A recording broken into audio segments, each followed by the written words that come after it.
Hello movie lovers, welcome to our new video. এই ভিডিওতে আমি এক্সপ্লেন করব নিউ রিলিজ প্রভাসের সালার মুভিটিকে। এই ভিডিও কেজিএফ খ্যাত ডিরেক্টর প্রকাশ নীল ডিরেক্ট করেছে। তাই কিছু বিজ্ঞরা বলছিল কেজিএফ চ্যাপ্টারের সঙ্গে লিঙ্ক আছে, বাট আসলে দূর পর্যন্ত কোনো সম্পর্কই নেই। মুভির কাহিনী দুই এমন বন্ধুকে নিয়ে বর্তমানে যাদের মধ্যে চূড়ান্ত শত্রুতা তৈরি হয়েছে। তাদের দুজনের নাম দেব ও বর্ধা। বর্ধা দেবের জন্য এমন কিছু করে দেয় যার জন্য দেব বর্ধার ঋণ কখনো শোধ করতে পারে না। সে তার বন্ধুর সব সময় রক্ষা করে, কারণ দেব একাই একটা আর্মি সমান। তো কাহিনীতে এমন কি হয় যার কারণে তারা চিরশত্রু হয়ে যায়, সেটার উত্তরই আমরা জানবো এই ভিডিওতে। তো ভিডিও শুরু করার আগে তুমি যদি এসআরকে কে ভালোবাসো, তার সচ্চা ফ্যান হয়ে থাকো, দেন নিউ রিলিজ ডাঙ্কি মুভির এক্সপ্লেন ভিডিও এই চ্যানেলে আছে, দেখে আসতে পারো। তো মুভির শুরুতে আমরা বর্ধা আর দেবাকে দেখতে পাই। বর্ধা আর দেবা শুরু থেকে প্রায় একসাথেই থাকতো। এখানে তারা যখন একটা মার্কেটে ছিল, তখন বর্ধার সাথে কয়েকটা গুন্ডার ঝামেলা হয়ে যায়। এটা দেখে তার বন্ধু দেবা সামনে চলে আসে। দেবা তার বন্ধুকে জানের থেকেও বেশি ভালোবাসতো, সেই জন্য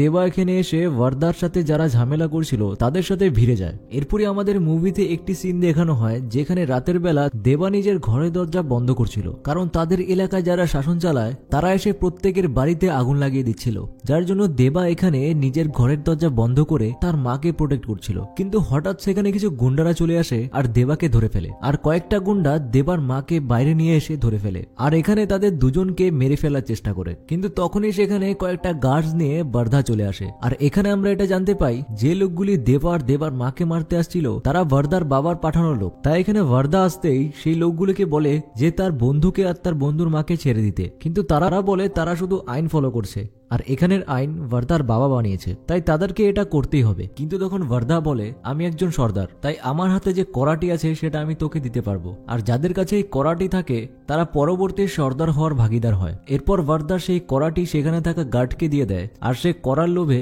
দেবার মাকে আর দেবাকে ছেড়ে দেয়। এরপর বর্ধা দেবাকে বলে যে তাদের জন্য এই জায়গাটি এখন আর সেফ না, তাই তার মাকে নিয়ে এখান থেকে অনেক দূরে চলে যেতে। কিন্তু যাবার আগে দেবা ও বর্ধাকে প্রমিস করে যে তার যদি জীবনে কোনোদিনও প্রয়োজন হয় তাহলে দেবাই সবার আগে আসবে। আর দেবা বর্ধাকে এটাও বলে যে সে বর্ধার জন্য দুনিয়ার যে কাউকে মারতে পারবে, তাই যেন সে কোনোদিনও দেবার কথা না ভুলে। এরপর দেবা তার মাকে নিয়ে সেখান থেকে চলে যায়, আর এরপরই বর্ধা তার বন্ধু দেবাকে একটি নতুন নাম দেয়, আর সেই নাম হয় সালার। এরপর এখান থেকে সিন শিফট হয় আর আমরা দেখতে পাই আধিয়া নামে একটি মেয়েকে, যে লন্ডন থেকে ইন্ডিয়াতে আসছিল। কিন্তু এখানে ইন্ডিয়াতে আধিয়ার বাবা কৃষ্ণকান্তের অনেক শত্রু আছে, আর তারাই চান্স খুঁজছিল কিভাবে তাদের বদলাটা পূরণ করবে। তাই তারা কৃষ্ণকান্তের থেকে বদলা নেওয়ার জন্য তার মেয়েকেই মেরে ফেলতে চায়। এখানে কৃষ্ণকান্ত ভালো করে জানতো যে আধিয়ার উপরও বিপদ আসতে পারে, তাই তিনি তার এক লোককে ফোন করে জানিয়ে দেন যে আধিয়াকে একটি সেফ জায়গাতে নিয়ে যেতে। এর কৃষ্ণকান্তের লোক এসে আধিয়াকে নিয়ে যায় আসামের তিনচুকিয়াতে, যেখানে আধিয়াকে একটি স্কুল টিচারের বাড়িতে রাখা হয়। আর ওই স্কুল টিচারকে এমন ভাবে বিশ্বাস করানো হয়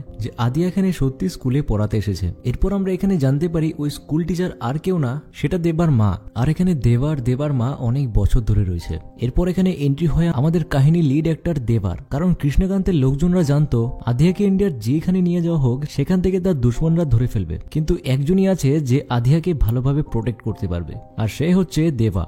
তাই তিনি তার মেয়েকে এখানে লুকিয়ে রেখেছে, যাতে যখনই মামলা একটু ঠান্ডা হবে তখনই তার মেয়েকে এখান থেকে নিয়ে চলে যাবে। সেজন্য আধিয়া এখানে একজন টিচার হয়ে থাকতে শুরু করে। কিন্তু কিছুদিনের মধ্যেই সেই গ্যাংস্টাররা জেনে যায় যে আধিয়া আসামের তিনচুকিয়াতে রয়েছে। কাহিনীর অপর দিকে আমরা একজন ইংরেজকে দেখতে পাই যার কাছে 3টি ট্রাক ভরে গানস লোডেড ছিল। সে তার মালগুলিকে ইন্ডিয়ার একজনকে দেয়, যে তার মালকে ট্রাক দিয়ে নেপালে পৌঁছে দিত। এরপর সেই গুন্ডা এসে ট্রাকের ভেতর যে বাক্সগুলি ছিল সেগুলোতে একটা সিল মেরে দেয়। সে বলছিল এই সিল দেখলে দেশের কেউ তাদের আটকাতে পারবে না, মানে তাদের ট্রাকগুলোকে কেউ আটকাতে পারবে না। এরপর তারা সেই 3টি ট্রাক নিয়ে রওনা দেয়, কিন্তু পোর্ট থেকে বেরোনোর আগেই পুলিশ এসে তাদেরকে ধরে ফেলে। কিন্তু সেই পুলিশগুলো এসে যখন ট্রাক ওপেন করে তখন তাদের সেই সিল দেখে গায়ের কাটা দাঁড়িয়ে যায়। সেই রাজ্যের মন্ত্রী তাদেরকে সোজা কল করে সেই ট্রাকগুলোকে ছেড়ে দেওয়ার কথা বলে। এদিকে যখন গুন্ডারা জেনে যায় যে আধিয়া এখানে রয়েছে, তারা তখন তাদের লোক পাঠিয়ে আধিয়াকে তুলে নেওয়ার চেষ্টা করে। কিন্তু এখানে আধিয়া তাদের কোনো টার্গেট ছিল না, তারা আধিয়াকে দিয়ে সালারকে খুঁজতে যাচ্ছিল। তবে তারা যখন এখানে এসে আধিয়াকে নিয়ে যেতে থাকে তখন ওই গুন্ডারা সালারকেও মারতে আসে। তখনই সালার দেবা তাদের এক এককে মেরে খতম করে দেয়। কিন্তু কিছুদিন পর যখন দেবার মা জানতে পারে যে এসব কিছু আধিয়ার জন্য হচ্ছিল, তারা আবার সেখান থেকে চলে যাওয়ার বন্দোবস্ত করে। এদিকে যখন ট্রাক করে মাল নিয়ে যাওয়া হচ্ছিল, সেই ট্রাকে থাকা রাধার গুন্ডাকে ফোন করে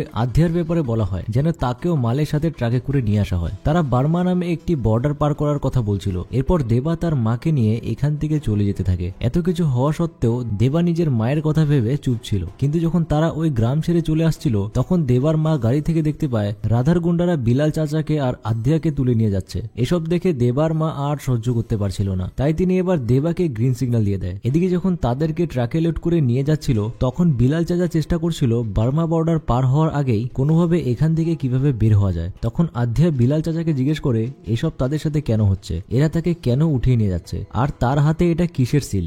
এত কিছু প্রশ্নের মাঝে বিলাল চাচা আধ্যায়কে শুধু বলে যে কিছু একটা শক্ত জিনিস ধরে রাখতে, কারণ উনি জানতো এখন কি হতে চলেছে। তারপরে যখন ট্রাকগুলি বার্মা বর্ডার ক্রস করে ঢুকতে যাচ্ছিল তখনই একটা রকেট লঞ্চার এসে একটা ট্রাককে উড়িয়ে দেয়। ট্রাককে বর্ডার ক্রসের আগেই কেউ আটকাতে পারে না। রাধার এত পাওয়ার যে তার ট্রাককে আটকাতে জিগরার দম লাগে, কিন্তু শুধুমাত্র একজনই আছে যে তাদের ট্রাককে আটকাতে পারে। সেটা ভালো করে রাধা আর বর্ধাও জানতো, আর সে হচ্ছে দেবা। তাদের ওখানে খবর চলে যায় যে তাদের ট্রাক আটকানো হয়েছে, আর এদিকে দেবা মেশিন গান আর রকেট লঞ্চার দিয়ে দুশ্মনদের পিঁপড়ের মতো পিষে দিচ্ছিল। দেবার সামনে সবাই এখানে বাচ্চা। তখন বিলাল চাচা আধ্যাকে বলে সবাই কেন পিছনে পড়ে আছে জানো, তোমার বাবা, দেবা, দেবার মা, আমি এই সিল আর এই সিলের প্রত্যেককে একটা জায়গা জুড়ে রেখেছে, সেটা হচ্ছে খানসার। এখানে যখন দেবা সবাইকে মারছিল তখন হেলিকপ্টারে বসে একজন বলছিল এই সিলকে কেউ আটকাতে পারে না, কারণ এটাকে বানানোওয়ালাই দেবা। দেবা সামনে আসতেই সবাই এমন ভাবে রিয়েক্ট করছিল যেন ভূত দেখছে। এরপর এখান থেকে সিন শিফট হয় আর আমরা দেখতে পাই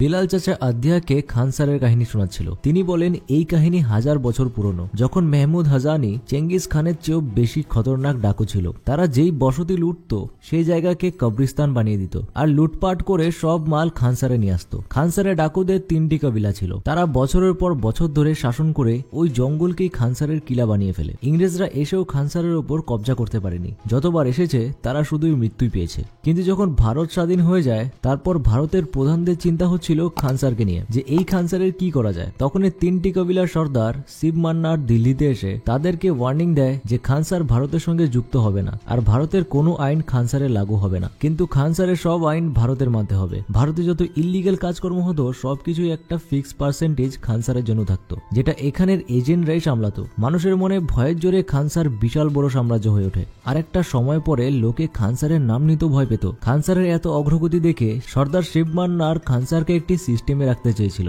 তার জন্য তারা নিজেদের আইনি বই বানায় যেটা সবার উপর লাগু হতো, আর তার নাম দেয় নিবন্ধন। তারপর ওই নিবন্ধন অনুযায়ী খানসারকে 101টা ভাগে ভাগ করে প্রত্যেকটা ভাগের জন্য একটা নায়ক রাখা হয়, আর তাদের চিহ্নিত করার জন্য হাতে বালা বা কড়া দেওয়া হয়। এভাবে তাদের প্রত্যেক রাজ্যের নায়কের বালা দিয়ে ভোট করিয়ে আবার শিব মান্নার খানসারের কর্তা হয়ে যায়। তারপর 1985 সালে শিব মান্নার মরে যায়। এরপর খানসারের 3টি কবিলা সমঝোতার হিসেবে শিব মান্নারের পরে ধারাকে খানসারের কর্তা বানানোর কথা ছিল, কিন্তু রাজমান্নার নিজের বাবার পদ এভাবে অন্যের হাতে তুলে দিতে যাচ্ছিল না। সে নিজে কর্তা হবার জন্য ধারার কবিলার প্রত্যেককে রাতের অন্ধকারে মেরে ফেলে, আর এখানেই দেবা ওই কবিলার ছিল। যখন তাকে আর তার মাকে মারার জন্য রাজমান্নারের লোকেরা আসে তখন বর্ধা তাদের বাঁচায়, কিন্তু রাজমান্না জানতো যে ওই কবিলার একজন বেঁচে গেলে তাদের বদলা আরো ভয়ঙ্কর হবে। এরপর রাজমান্নার খানসারের চারদিকে বড় প্রাচীর তুলে দিয়ে খানসারে নিজেদের এক বিশাল বড় আর্মি তৈরি করে, যার ফলে খানসার আরো বেশি শক্তিশালী হয়ে ওঠে। এরপর রাজমান্নার খানসারের ওই 100টা নায়ক বদলে 8টি পদে চেঞ্জ করে দেয়। তাদের মধ্যে 3টি পদ নিজের পরিবারের মধ্যে ভাগ করে দেয়। একটা রাজমান্নারের প্রথম স্ত্রীর ভাই ভার্মাকে, আরেকটা রাজমান্নারের প্রথম স্ত্রীর ছেলে রুদ্রাকে, আর আরেকটা রাজমান্নারের প্রথম স্ত্রীর মেয়ে রাধাকে। এরপর একটা সময় আসে যখন রাজমান্নার খানসারের বাইরে দিল্লি যেতে চায়, তখন সে খানসার সামলানোর দায়িত্ব রাধাকে দেয়। তখন আবার রাজমান্নারের মেয়ে জামাই ভার্মা ওয়ার্দার কথা তোলে। সে বলে আমাদের পাশাপাশি ওয়ার্দারও ততই অধিকার আছে। কিন্তু যখন রাজমান্নার বলে সে মানে ওয়ার্দা নিজের সর্দার হওয়ার বালাটি খুলে ফেলে দিয়েছিল, তাকে কিভাবে নিজের ছেলে মানব। এই বর্দার রাজমান্নারের দ্বিতীয় স্ত্রীর ছেলে ছিল, যা দেখতে তার দাদু শিব মান্নারের মতোই ছিল। এরপর সব কথা শোনার পরে রাজমান্নার সিদ্ধান্ত নেয় আর সভাতে বাকি 5 পদের 5 জনকে ডেকে ঘোষণা করে যে তিনি 5 জনের থেকে একটি পদ চান, যেটা তিনি দিল্লি থেকে এসে ওয়ার্দাকে ওই পদে বসিয়ে ভোট করিয়ে ওয়ার্দাকে খানসারের নতুন কর্তা বানাবে। রাজমান্নার 5 জনের মধ্যে রাঙ্গাকে বলে তার পদ ছেড়ে ওয়ার্দাকে দিয়ে দিতে। তখন রাঙ্গাও রাজমান্নারের ভয়ে তার সামনে হ্যাঁ বলে দেয়। আসলে এই রাঙ্গার পদটি পেয়েছে তার বাবার থেকে। কিন্তু তার বাবা পদটি নিজে পায়নি। যখন ভার্দা তার বালা খুলে ফেলেছিল তখন রাঙ্গার বাবা সেটা নিয়ে ওই পদে বসে পড়ে। এরপর এখানে ভার্মাকে দেখি যে রাঙ্গা আর রুদ্রাকে ভার্দার বিপক্ষে যাওয়ার জন্য উস্কানি দিচ্ছিল, কারণ সে ভালো করে জানতো পরবর্তীকালে হয়তো তার পদটাও রাঙ্গার মতো নিয়ে নেওয়া হতে পারে। তাই সে তাদেরকে নিবন্ধনের কথা উল্লেখ করে বলে সেখানে লেখা আছে যে বেশি বলবান তারই রাজ্য আর তারই পদ। এর মানেটা গিয়ে দাঁড়াচ্ছে যদি ভার্দাকে মেরে ফেলা হয় তাহলে কারোরই কুর্সি খোয়াতে হবে না। যখন তারা একে একে ষড়যন্ত্র করা শুরু করে তখন খানসার সামলাতে থাকা রাধা খানসারের সিজফায়ার চালু করার অর্ডার দিয়ে দেয় যাতে পরিস্থিতি শান্ত থাকে, কিন্তু নিবন্ধন অনুসারে কর্তার অনুপস্থিতিতে যে কোনো অর্ডার দ্বিতীয়বার চেঞ্জ করা যাবে আর সেটা ভোট প্রক্রিয়ার মাধ্যমে করা হবে। তখন রুদ্রা রাধার অর্ডারের বিপক্ষে গিয়ে সিজফায়ার সরানোর জন্য ভোটিং এর প্রস্তাব রাখে। এরপর প্রত্যেকে মানে সব পদাধিকারীরা নিজেদের জন্য তাকতবর ফৌজ রেডি করতে শুরু করে দেয়, কিন্তু এদিকে ভার্দা চুপচাপ বসে থাকে। তখন তার ভাই ভার্দাকে বলে বাকিরা কত খতরনাক লোক নিয়ে এসেছে জানো, তাদের কাছে কি কি ওয়েপেন আছে জানো, কিন্তু আমাদের কাছে কিছু আছে, আমরা কাদের নিয়ে আসবো। তখনও ভার্দা চুপ করে বসে হালকা হালকা হাসতে থাকে। সে জানতো এখন এখানে কাকে দরকার। পরের দিন তারা গাড়ি নিয়ে তাদের আর্মিকে আনতে চলে যায়, তাকে আনতে যে একাই একটা আর্মির সমান, আর সে হচ্ছে দেবা ওরফে সালার। এরপর ভার্দাকে দেখে দেবা না করতে পারে না, কারণ দেবা বলেছিল ভার্দা যখন ডাকবে তখন দেবা চলে আসবে। আর এবার 25 বছর পর একটা ওয়াদা পূরণ করতে সে আবার খানসারে কদম রেখেছে। কিন্তু ভার্দা চাচ্ছিল না যে দেবা কোনো কিছু করুক, কারণ সে জানতো দেবার তাণ্ডব কতটা ভয়ঙ্কর। সেভাবেই খানসারে নারাঙ্গের ছেলে বিষ্ণু একটা শয়তান ছিল। সে রোজ একটা ঘুড়ি ওড়াতো আর ওই ঘুড়ি যার ঘরের ওপর পড়তো তার ঘরের থেকে মেয়ে তুলে নিয়ে যেত। সেভাবেই একদিন যখন বিষ্ণু তার কুকর্ম করতে আসে তখন ভার্দারা সেখানে যায়, কিন্তু ভার্দা চাচ্ছিল না দেবা এসব জানুক। কিন্তু যখন এই ঘটনাটি সবার সামনে ঘটছিল আর সবাই চুপচাপ দেখছিল তখন দেবা সেখানে চলে আসে। দেবা তার মায়ের থেকে শিখেছে নারী জাতিকে সম্মান করতে, তাই দেবার এসব দেখে রাগে মাথায় রক্ত উঠে যাচ্ছিল। দেন তারপর এখানে অসাধারণ ফাইট সিন দেখতে পাই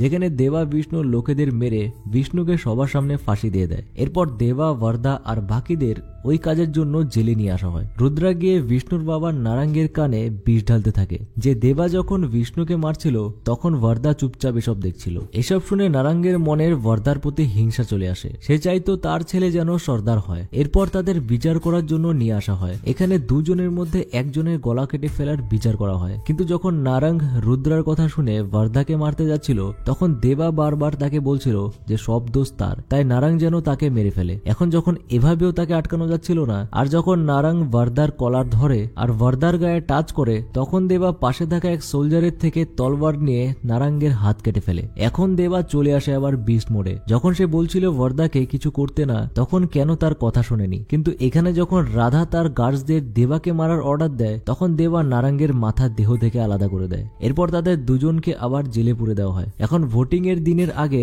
রুদ্রা এসে ভার্দাকে হুমকি দিয়ে যায় যাতে ভার্দার ভোট সিজফায়ার সরানোর দিকে থাকে, কিন্তু দেবা আর ভার্দার মনে অন্য কিছু চলছিল। কিন্তু যখন ভোটিং শেষ হয় ভার্দার একটি ভোটের জন্য সিজফায়ার উঠিয়ে দেওয়া হয়। এখন গোটা খানসারে শুরু হয়ে যায় নিজেদের মধ্যে টকরার। 25 বছর আগে যখন ধারাকে রাজমান্নার হত্যা করে তখন কর্তা হবার আসল যোগ্য ছিল ধারা, আর সে ছিল 3টি কবিলার মধ্যে সৌরাঙ্গ কবিলার সর্দার। কিন্তু মান্নার কবিলার সর্দার রাজমান্নার 25 বছর আগে কর্তা হবার লোভে সৌরাঙ্গ কবিলার সবাইকে মেরে ফেলে। কিন্তু যখন রাজমান্নারের লোকেরা সৌরাঙ্গ কবিলাকে খতম করছিল তখন কয়েকজন সৌরাঙ্গ বেঁচে যায়। তাদের মধ্যে একজন হলো ভার্মা, যে এত বছর ধরে নিজের নাম পাল্টে মান্নারদের মধ্যে রয়েছে। তাই সে মান্নার কবিলার সর্দারদের মধ্যে হিংসা তৈরি করছিল যাতে তারা যখন গদির জন্য নিজেদের মধ্যে লড়তে শুরু করবে তখন ভার্মা নিজের সৌরাঙ্গ কবিলার ফৌজ এনে তাদের বদলা নিবে। কিন্তু কাহিনীতে রয়েছে সবচেয়ে বড় টুইস্ট। এখানে দেবা হলো সৌরাঙ্গ কবিলার সর্দার ধারার ছেলে। এখন যখন সৌরাঙ্গরা মান্নারদের মেরে খানসার পেতে চাচ্ছিল তখন তাদের নায়ক উল্টা মান্নারের ভার্দাকে